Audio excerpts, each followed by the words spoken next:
Welcome to my channel, guys. Kembali lagi di Cici Channel. Di sini aku akan membawakan cerita horor lagi karena banyak banget yang nonton cerita horor. Oke, sebelum itu jangan lupa like, comment, and subscribe ya, guys. Biar aku makin semangat lagi buat video buat kalian. Oke, lanjut. Pasti dari kalian beberapa orang udah pernah ngalamin ini. Kalian pernah dengar kan rumor sekolah? Iya, rumor sekolah yang akan kubawakan kali ini bukanlah sebarang rumor.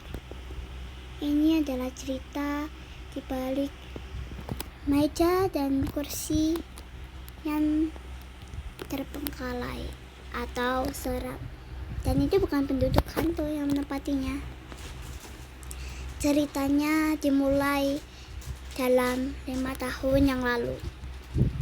Ada seorang wanita, gadis muda yang berusia 14 tahun dengan rambut panjang dan di sekolah ya, yang sama dengan pembulinya masa kecil. Anak ini selalu saja dibully orang mereka, tapi bulinya keterlaluan. Makanannya pernah dibuang, minumannya pernah dibuang, dan masih banyak lagi yang gak habis pikir mengapa mereka lakukan itu. Padahal dia gak salah apa-apa sama mereka. Dan yang lebih parahnya ini, jadi dia ini disuruh sama guru-guru, kita manggil aja Anna ya. Anna disuruh guru-guru untuk membereskan bekas itu, sampah dan lain-lainnya. Kalian tahu kan yang buat jogging itu apa tuh namanya? Intinya kayak karpet, itu disuruh bereskan. Dia kan pasti ke gudang dan bereskan, taruh di sana. Entah ide dari mana, salah satu temannya menguncinya. Ya, yang lain ketawa dan puas. Sedangkan anak sangat ketakutan di dalam gudang yang sangat mengerikan. Saking paniknya, Ana melakukan hal yang ceroboh, di mana dia menumpahkan sebuah bensin. Dan lebih gilanya lagi, pembuli itu malah menuang api, lebih tepatnya api. Mereka mengira bahwa mengasih api akan lebih seru dan menantang. Tapi tiba-tiba meledak, seluruhnya meledak. Pembuli itu kena dampaknya. Tapi entah mengapa, apakah ini namanya pilih kasih, pembuli-pembuli itu masih bisa selamat. Pembuli itu totalnya ada 5, 2 luka ringan dan 2 luka serius. Tapi aneh, sudah di dalam di gudang sepi, sendirian, kepanasan dan lain-lainnya dia rasakan, dan nyawanya tak bisa diselamatkan. Guru dan kepala sekolah yang mendengar cerita dari 5 pembuli ini itu akhirnya memasukkan ide tintas atau lahannya, sehingga kematian anak ini dikarenakan anak ini didorong oleh seseorang yang tidak dikenal. Masalahnya salah satu pembuli itu adalah anak kepala sekolah.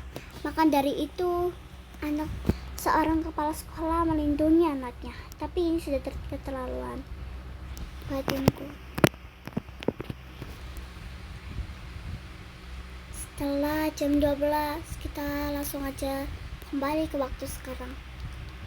Setelah jam 12, dimana tepat sekali waktunya meledak, gudang yang meledak pada 5 tahun lalu, kami mendengar suara yang aneh dari gudang. Dia suara seperti berteriak histeris. Itu selalu saja menghantui kami, para siswa yang ada di sekolah ini. Anna dulu juga memiliki seorang sahabat. Dia adalah Violet. Karena mendengar kematian bestinya, dalam waktu yang sama, Violet merasa curiga. Seperti ada ikut campur atau apapun itu yang mengharuskan kepala sekolah merahasiakan ini. Karena tidak mungkin ada yang berani mendorongnya. Karena itu sangat tidak mungkin. Tapi tiba-tiba pandangannya hilang. Dan seketika melihat 5 pembuli itu. 5 pembuli itu yang mendengar tangisan, jeritan itu tampak terdiam sejenak. Salah satu dari mereka tiba-tiba menghampiri yang lain, berkata seperti yang apa mereka pernah lakukan. Dan itu benar-benar terdengar karena keras sekali, sangat keras ngomongnya hingga keluar sekolah itu terdengar. Dimana dia berteriak seperti ini. Hei kawan, bukankah seru rasanya membakar Anna? Itu sangat enak. Nah, bisa kita menceritakan panjang lebar. Yang lain berdiam sejenak. Violet yang mengetahui ada campur tangan antara kepala sekolah dan anaknya langsung marah. Dia langsung menarik baju dari sang anak kepala sekolah dengan berkata sangat tegas. Dia bilang, apa maksudmu ini? Mengapa kau menyembunyikan ini dari kami? Kau jahat.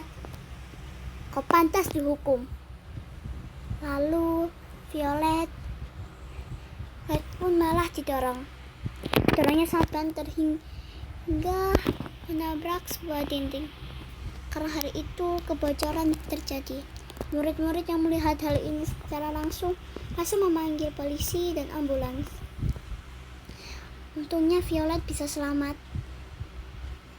Terus anak-anak dari mereka menceritakan sebuah cerita yang diceritakan oleh 5 dari pembuli itu. Polisi yang mendengarnya dan mengetahui seluruhnya karena telah menyelidikinya dari 1 bulan yang lalu karena dapat mencurigakan dari gudang karena setiap kali dia melangkah lewat sana seperti ada bau busuk. Ternyata benar, mayatnya ditemukan di gudang dalam keadaan mengenaskan. Tapi sebelum itu polisi mengambil catatan yang ada di tangan hanya yang tidak terbakar, di mana tulisan itu berkata, siapapun yang menemukan ini hukum seberat-beratnya kepala sekolah dan lainnya. Kami menginginkan keadilan, bukan ketidakadilan. Tulisan itu setelah dibaca dan kepala sekolah mengambil bacaan ingin membacanya, tiba-tiba hangus terbakar dengan dahsyat, melukai tangan seorang kepala sekolah. Tiba-tiba polisi itu didorong sangat keras, entah dari siapa, tapi mendorong mereka semua, anak-anak yang tidak ikut campur dalam urusan ini keluar. Terus pintu terkunci, hanya ada kepala sekolah dan anak sama serta 5 pembuli lainnya. Tiba-tiba suara jerit dan tangisan semakin membuat kuping mereka panas. Jendela terbuka melihatkan mereka semua. Tiba-tiba ada sebuah bayangan yang hitam. Dia perlahan-lahan mencekik kepala sekolah, mengatakan dengan bilangan yang sangat lantas, hei, sudah cukup permainannya. Kali ini aku akan bawa kamu ke permainan. Tiba-tiba ledakan terjadi. Gudang hancur seperti 5 tahun yang lalu. Tapi yang aneh, bayangan itu tiba-tiba menghampiri mereka semua. Menyamperin Violet dan mengasih tahu mayatnya ada di mana. Setelah menemukan mayatnya dari si Anna, Violet pula memeluk tanpa memperdulikan walaupun banyak belantung atau busuk. Dan ajaibnya, tengkorak itu seakan-akan sudah bersih. Mengapa kok bisa seakan-akan bisa bersih? Kenapa? Karena tidak ada apa-apa sama sekali, serangga pun tidak ada. Saat Violet memeluknya, tiba-tiba tulang itu meneluk memeluk Violet, dan Violet bisa merasakan kehangatan dari seorang bestinya. Tiba-tiba angin menghembus sangat kencang, dan tiba-tiba tengkorak itu pun menghilang dengan waktu yang bersamaan. Violet yang kebingungan dan langsung berteriak mencari tengkoraknya, dan dia hanya bisa melihat tengkoraknya menjadi abu. Violet hanya bisa menangis, tapi Violet tidak terlalu mengkhawatirkan bestinya lagi, karena balasan yang sudah seimbalnya itu sudah dikasih oleh Allah.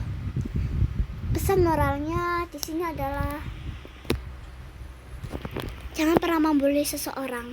Ingat, saat kita membuli rasanya memang enak karena dapat melihat penderitaan orang lain. Tapi cepat atau lambat kita akan juga merasakannya. Seperti kita membulinya sangat sadis hingga menghilangkan nyawanya, maka nyawa kita akan hilang. Mau bentuk sadis maupun tidak. Karena apa? Allah punya rencana. Allah membuat kita meninggal dunia dikarenakan punya rencana untuk meninggalkan dunia juga. Jadi seenak apapun pembuli, ingat, hukuman neraka lebih sadis dari pembulian, dan tak menutup kemungkinan 5 orang yang membuli Ana hingga mati akan dimasukkan neraka paling bawah, neraka jahanam. Jika kamu tidak mau masuk neraka jahanam, maka berbuatlah ibadah dan akrablah dengan teman, atau setidaknya membantu sesama. Karena ingat, mau kamu kaya, miskin, menjadi seorang presiden, di mata hukum dan di mata Allah, kamu tuh sama saja, tak ada bedanya. Karena di surga dan neraka tidak ada kasta, tapi ada satu kasta, yaitu orang yang beriman.